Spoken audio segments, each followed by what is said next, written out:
Los Angeles, February 9. Podcaster Joe Rogan weighed in again on the controversy over his repeated use of the N-word on his podcast, and streaming portal Spotify's removal of dozens of past episodes because of his racially insensitive language, and this time played the victim card.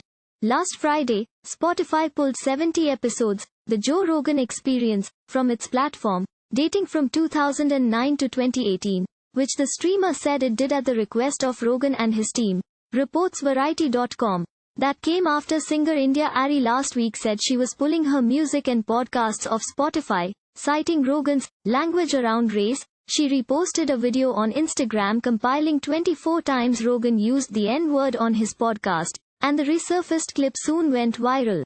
Rogan addressed the situation in Tuesday's episode of his podcast, which is exclusively distributed by Spotify. That video had always been out there. It's like, this is a political hit job, Rogan said. He continued, and so they're taking all this stuff I've ever said that's wrong and smushing it all together. At the same time, Rogan said, it's good because it makes me address some shit that I really wish wasn't out there. You just have to stay off, linear life goes on as normal, Rogan told his guest, stand-up comedian and actor Akash Singh, at the start of the episode. Singh told Rogan, real life is people who know you, and you're a great guy, and said he was proud of Rogan for apologizing for his use of racial slurs. We've all said some wild shit, and you apologized, and owned that it's wrong. Good for you. Rogan added, I do think you have to be very careful to not apologize for nonsense. He cited Awkwafina's recent statement addressing critics accusing her of appropriating black culture. They were saying it was a blaccent, which is come on, man, Rogan said. Previously, Rogan, in an Instagram post on February 5, responded to the clip of him saying the N-word. He said it was the most regretful and shameful thing I've ever had to talk about publicly, and added that he had not used the N-word in years.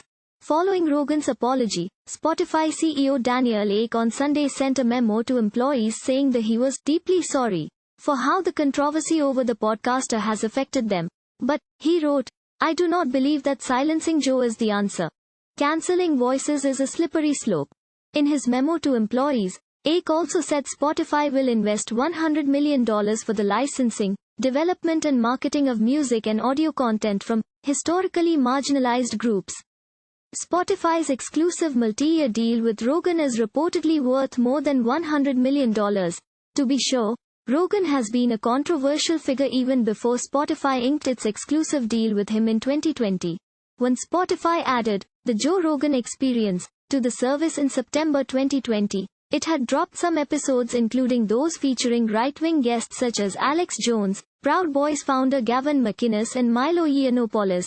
The current intense spotlight on Rogan, who had the #1 most listened to podcast on Spotify last year, started last month after Neil Young demanded Spotify remove his songs or drop Rogan's podcast, citing COVID misinformation on the show. On Monday, Young urged Spotify employees to quit, writing in a blog post, get out of the place before it eats up your soul. The goals stated by Ek are about numbers, not art, not creativity. Thank you for watching.